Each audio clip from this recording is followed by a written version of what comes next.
शलोम अल मसीह। तो कैसे हैं आप सब लोग? आशा करता हूँ हमारी वीडियोस देख के मजे के साथ साथ आप लोग बहुत कुछ सीख रहे होंगे।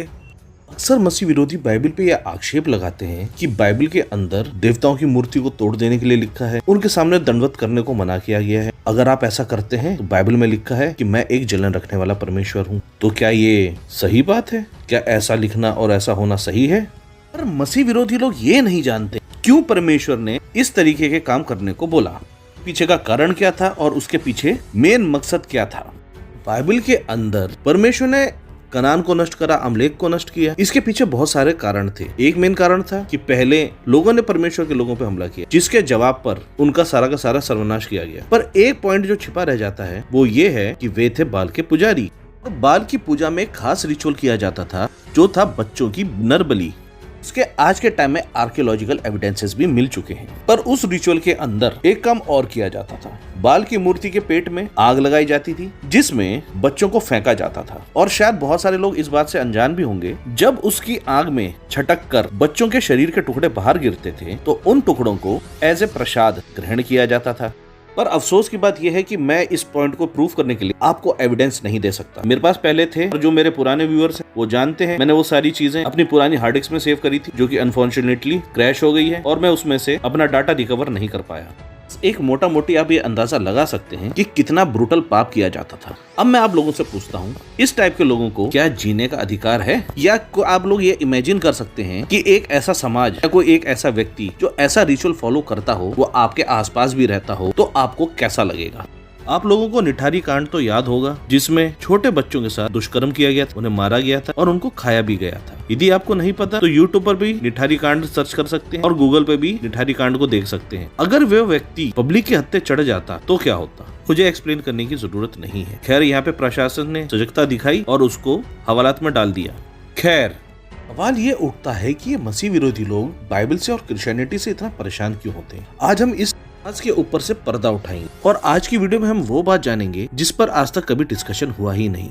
कि मैं अपनी वीडियो डिटेल में बनाना चाह रहा था पर मैं बनाऊंगा नहीं, क्योंकि मैं चाहता हूं कि मसीह विरोधी मुझको एक्सपोज भी कर दें। क्योंकि मेरी वीडियो के बाद इन लोगों को ढूंढनी पड़ेगी अपने किसी नियोगी पिता की पीपीटी या कोई वीडियो जिसमें ये बात डिस्कस करी गई हो ताकि वो मेरी बात का खंडन कर पाए। और दूसरा, यदि मैं इस वीडियो को डिटेल में बना भी दूं तो आप लोग हमारी वीडियो को अपने विश्वासियों में ज्यादा शेयर नहीं करते, जिस वजह से वो लोग सच्चाई को जान नहीं पाते। क्योंकि एक वीडियो को बनाने के पीछे बहुत ज्यादा मेहनत लगती है, हमारी टीम के एफर्ट्स लगते हैं और समय भी लगता है। और जब नतीजा अच्छा नहीं आता तो दुख भी होता है और मोरल डाउन भी होता है। तो आज की वीडियो संक्षेप में है, आप लोग जरूर देखें, कुछ नया सीखें और ज्यादा से ज्यादा अपने विश्वासी बहनों और भाइयों में वीडियो को शेयर भी जरूर करें।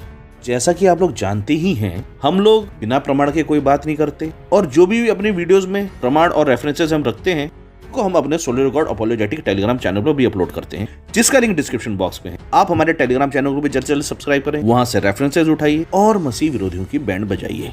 तो दोस्तों, मैंने आज से कुछ टाइम पहले एक वीडियो बनाई थी जिस वीडियो में मैंने बताया था इन वेजिटेरियन लोगों के एक रिचुअल फॉलो किया जाता था जिसे कहा जाता था अश्वमेध यज्ञ। उसके अंदर घोड़े की बलि दी जाती थी और उसके बाद उस घोड़े को पका के खाया जाता था। जिन लोगों ने इस वीडियो को नहीं देखा, आप ऊपर आई बटन पे क्लिक करके उस वीडियो को सबसे पहले देख लीजिए ताकि आपको पॉइंट समझ में आ जाए।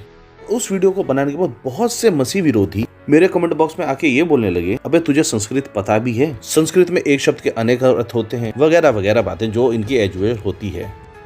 अश्वमेध यज्ञ वाली वीडियो के अंदर मैंने ये भी बताया था कि इन लोगों के यहाँ एक रिचुअल और फॉलो किया जाता था जिसे कहा जाता था नर मेध यज्ञ, जिसके अंदर नर की बलि दी जाती थी, यानी मानव बलि दी जाती थी। फिर उस मानव के साथ क्या किया जाता था वो आज हम इस वीडियो में देखेंगे। बहुत खुला तो नहीं पर आपको अंदाजा हो जाएगा। पहले हम एक काम करते हैं, संस्कृत का अर्थ समझ लेते हैं कि कोई मसीह विरोधी ये ना बोले तुझे संस्कृत आती भी है, और हम उसके बाद ठोक कर बताएंगे चलो हमें नहीं आती तो फिर क्या संस्कृत शब्द कोश वालों को भी नहीं आती। तो मैं सबसे पहले आपके सामने रखता हूँ वामन शिवराज आपटे की संस्कृत हिंदी शब्द कोश, और इसके अंदर मैं हाईलाइट भी कर रहा हूँ मेद का अर्थ समझाया गया है, जिसका अर्थ होता है यज्ञ, जैसे कि नर मेद यज्ञ पशु, यज्ञ में बलि दिया जाने वाला पशु। आपके सामने रखता हूँ इंग्लिश टू संस्कृत डिक्शनरी, जिसमें सैक्रिफिशन का मतलब बताया गया है अश्वमेध और नरमेध यज्ञ। अश्वमेध यज्ञ के अंदर घोड़े की बलि, नरमेध यज्ञ के अंदर मनुष्य की बलि। और ये मनुष्य कौन होते थे वो भी मैं आपको क्लियर कर देता हूँ, फिर हम अपनी वीडियो में आगे रेफरेंस के साथ बढ़ते चलेंगे। मैं आपके सामने रखता हूँ वैदिक कोश, और मैं हाईलाइट भी कर रहा हूँ, इस पॉइंट को गौर से सुनिएगा। यजुर संहिताओं में तो शूद्र को पुरुष मेध की बलियों की सूची में गिनाया गया है, और आप इस पॉइंट को गौर से याद रखिएगा, ये आगे मिलेगा आपको। पर मसीह विरोधियों का पहले तो हम ये कीड़ा मार देते हैं कि हमें संस्कृत नहीं आती, तो फिर तो शब्दकोश लिखने वालों को भी संस्कृत नहीं आती। शब्दकोशों में ये बात साफ साफ लिखी गई है, अश्वमेध यज्ञ और पुरुष मेध यज्ञ के अंदर घोड़े की और पुरुष की बलि दी जाती थी, और वो बलि स्पेशली एक शूद्र व्यक्ति की दी जाती थी, जातिवाद तो था ही नहीं। अब मैं आपको बताता चलूं स्पेशली ये पुरुष मेध यज्ञ क्यों किया जाता था। ये पुरुष मेध यज्ञ इसलिए किया जाता था कि कोई छुपा हुआ गड़ा हुआ खजाना मिल जाए या फिर इजी मनी प्राप्त किया जा सके। मैं एक बात आपको और बताता चलूं, जैसे ही मसीह विरोधी मेरी इस वीडियो को देखेंगे, मेरी इस वीडियो को डिबंक करने के लिए वो लोग एक रेफरेंस सामने लाएंगे जिसमें ये लिखा है ये सब कुछ मेटाफोरिकली होता था, किसी पुरुष की हत्या नहीं की जाती थी। ये बात बिल्कुल सही है, कुछ रिचुअल्स के अंदर पुरुष की हत्या नहीं की जाती थी, पर बाकियों के अंदर बकायदा ये काम होता था। तुम एक रेफरेंस लाओगे, मैं 8-10 ला दूंगा। चलिए आगे देखते हैं। मैं आपको बताता हूँ ये पुरुष मेध यज्ञ शुरू कैसे हुआ, किस टाइम से शुरू हुआ। आप लोग इस बात को तो जानते ही हैं कि मसीह विरोधियों के अंदर 4 युग होते हैं, सतयुग, द्वापर युग, त्रेता युग और कलयुग। तो पहले हम शुरुआत करते हैं सतयुग से। हम लोग पढ़ेंगे वैदिक लिटरेचर, और मैं आपके सामने रखता हूँ अपना पॉइंट ब्राह्मण ग्रंथों से। इसके लिए हम पढ़ेंगे सतपथ ब्राह्मणा कांड 1 अध्याय 1 ब्राह्मण 4 कंडिका 16 से 14। और यहाँ पर इस प्रकार से लिखा है, मनु के पास एक बैल था, उसमें असुरों को मारने वाली और शत्रुओं को मारने वाली वाणी घुस गई। पता नहीं मनु के टाइम में कितने असुर थे और कितने शत्रु थे, तब तो दुनिया शुरू ही हुई थी। चलिए हम आगे बढ़ते हैं। जब वह उड़कारता और चिल्लाता तो असुर राक्षस मर जाते थे। तब असुरों ने कहा, बैल तो हमारा बड़ा अनर्थ करता है, इसको कैसे मारें। असुरों के रिजवीस थे किलात और अकोली। ये दोनों बोले, कहते हैं कि मनु श्रद्धालु है, इसको जांचें। तब वे मनु के पास गए और कहा, हे मनु, हम तुम्हारे लिए यज्ञ करना चाहते हैं। मनु ने पूछा, किससे? उन्होंने कहा, इस बैल से। उसने कहा, अच्छा। बैल के मरने पर वह वाणी वहां से चली गई।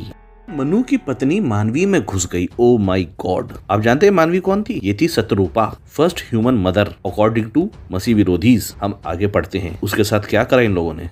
जब वह उसको बोलते हुए सुनते तो राक्षस और असुर मर जाते। ये तो अच्छा था ना भाई, फिर क्या प्रॉब्लम थी। हम आगे पढ़ते हैं। तब असुरों ने कहा, यह तो और भी बुरा हुआ है, क्योंकि बैल की अपेक्षा मनुष्य अधिक बोलता है। और वैसे भी कहते हैं ना, औरतों की जुबान कैंची की तरह चलती है। हम आगे पढ़ते हैं। तब किलात और अकुली ने कहा, मनु को श्रद्धालु कहते हैं, चलो उसकी जांच करें। वे उसके पास गए और कहा, हम तुम्हारे लिए यज्ञ करना चाहते हैं। मनु ने पूछा, किससे? उन्होंने कहा, तुम्हारी पत्नी से। मनु ने कहा, अस्तु, यानी ओके। उसके मर जाने पर वाणी उसमें से निकल गई। और यहाँ पे हो गया शतरूपा का काम तमाम। और ये थी फर्स्ट ह्यूमन सैक्रिफाइस की कहानी सतयुग की।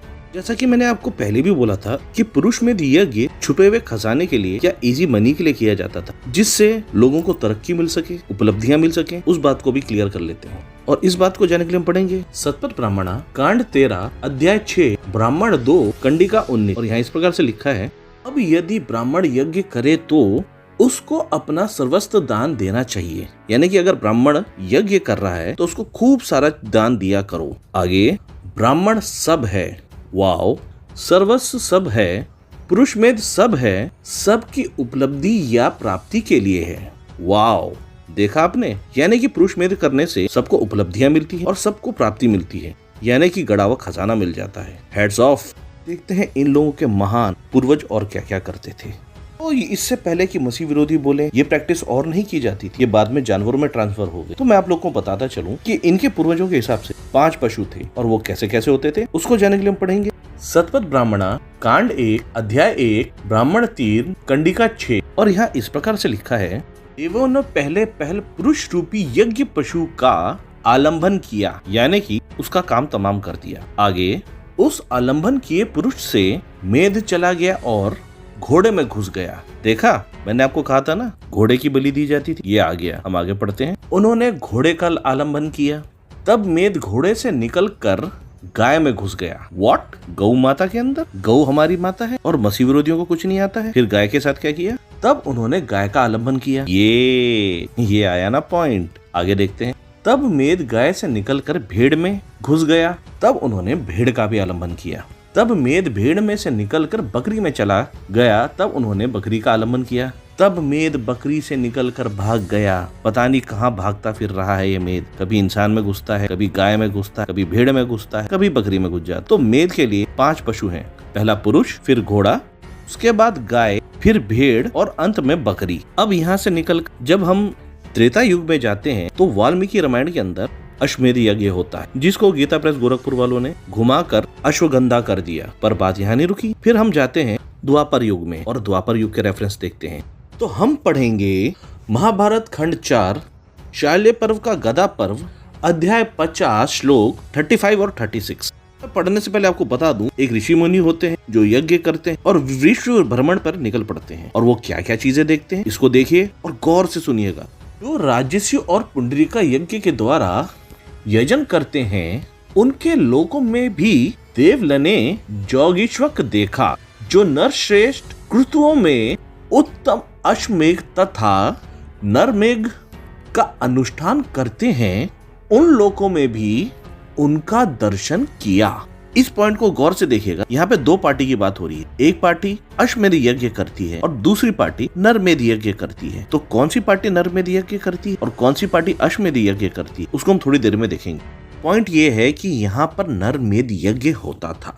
हम एक और रेफरेंस देखते हैं, इसको भी गौर से सुनिएगा। इसे जानने के लिए हम पढ़ेंगे श्रीमद् भागवत भाग 1 स्कंद 5 अध्याय 9 श्लोक 15 से 17। और यहाँ इस प्रकार से लिखा है, तदनंतर उन चोरों ने अपनी पद्धति के अनुसार विधि पूर्वक उनके अभिषेक एवं स्नान कराकर कोरे वस्त्र पहनाए तथा नाना प्रकार के आभूषण, चंदन, माला और तिलक आदि से उपहार सामग्री के सहित बलिदान की विधि से गाने, स्तुति और मृदंग एवं ढोल आदि का महान शब्द करके इस लाइन को गौर से सुनिएगा, उस पशुओं को भद्रकाली के सामने नीचे सिर करके बैठा दिया। इसके पश्चात दस्यु के पुरोहित बने हुए लुटेरे ने उस नर पशु के रुधिर से यानी खून से देवी को तृप्त करने के लिए देवी मंत्रों से अभिमंत्रित एवं तीक्ष्ण खंडक उठाया।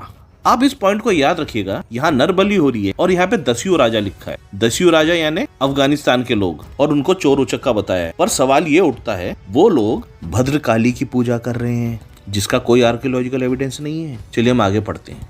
चोर स्वभाव से तो रजगुणी तमीगुणी थे ही, धन मद से उनका चित्त और भी उन्मत्त हो गया था।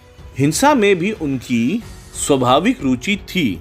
इस समय तो भगवान के अंश स्वरूप ब्राह्मण कुल का तिरस्कार करके स्वच्छंद दास से कुमार्गी की ओर बढ़ रहे थे। आपत्ति काल में भी जिस हिंसा का अनुमोदन किया गया है, उसमें भी ब्राह्मण वध सर्वदा निषेध है। वाव, शूद्र को उड़ा दो, ब्राह्मण को मत मारना। और यहाँ पर देवी जो है अभी तक शांत बैठी हुई है। नर बलि हो गई, पशु बलि हो गई, अब ब्राह्मण बलि का नंबर है। अब देखते हैं क्या होता है।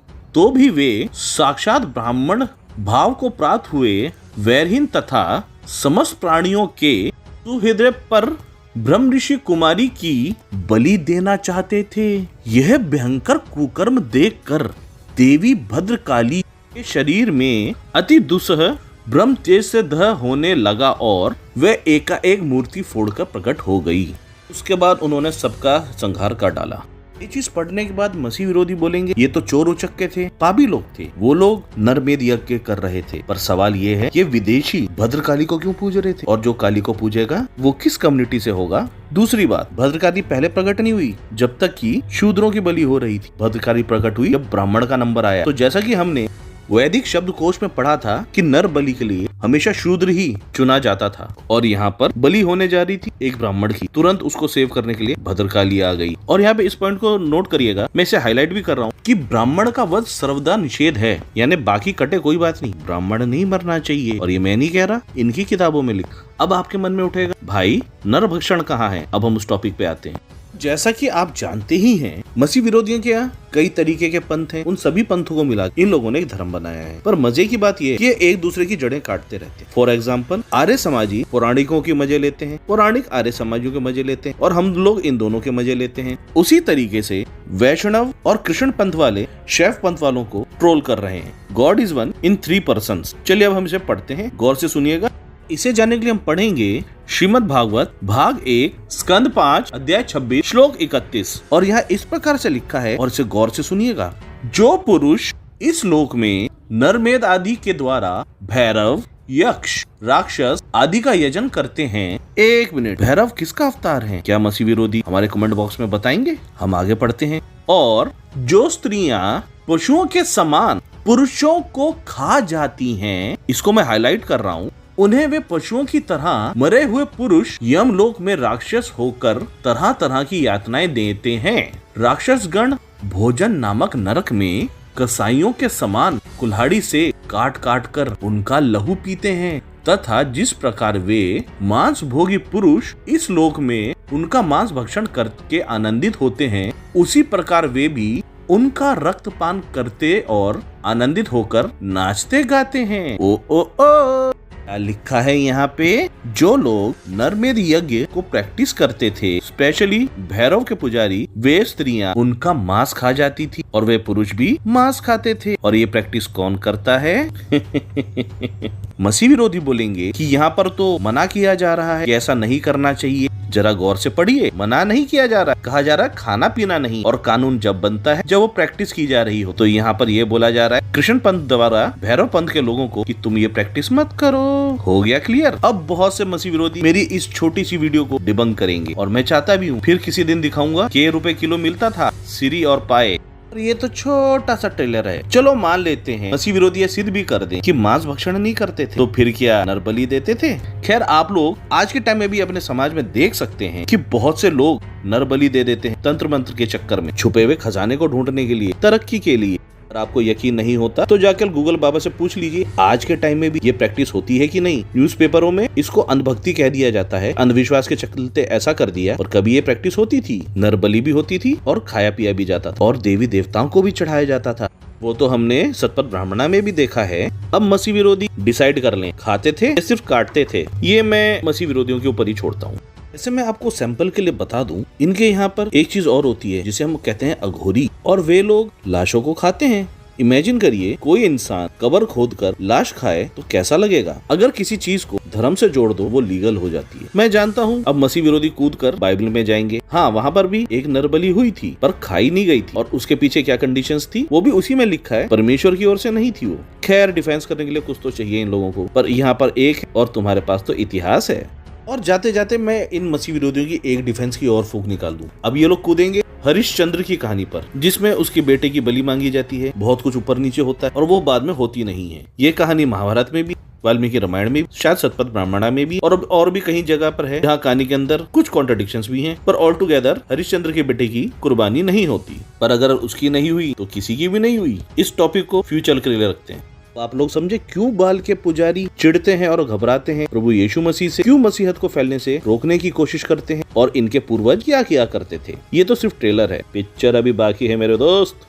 मैं अपने प्यारे प्यारे मसीह विश्वासी बहनों और भाइयों से पूछना चाहता हूँ, जो डिसीजन आपने प्रभु को चुन के लिया, क्या वो सही है? ये आप लोग हमें बताइएगा। और साथ ही साथ मैं ये भी जानना चाहता हूँ कैसी लगी आज की वीडियो। क्या आज की वीडियो से आपने कुछ नया सीखा और कुछ नया जाना? और मैं अपने विश्वासियों से कहना चाहता हूँ, यदि आप लोग चाहते हैं हमारी सेवकाई को फाइनेंशियल सपोर्ट करना, तो नीचे दिए गए थैंक्स के ऑप्शन का इस्तेमाल करके आप लोग हमारी सेवकाई को फाइनेंशियल सपोर्ट कर सकते हैं, जिससे हमें हमारी टीम को मोटिवेशन मिलता है और साथ ही और रिसर्च करने के लिए सहूलियत भी मिलती है। अंत में मैं आप लोगों को कहना चाहता हूँ, यदि आज की वीडियो आपको पसंद आई है तो वीडियो को लाइक करें, अपने विश्वासी बहनों में भाइयों में ज्यादा से ज्यादा वीडियो को शेयर करें। यदि आप हमारे चैनल पर नए हैं तो चैनल को सब्सक्राइब करना ना भूलें और हर नई वीडियो की नोटिफिकेशन पाने के लिए बेल आइकन दबाना ना भूलें। तो फिर मिलेंगे किसी और नई वीडियो में, तब तक के लिए टाटा।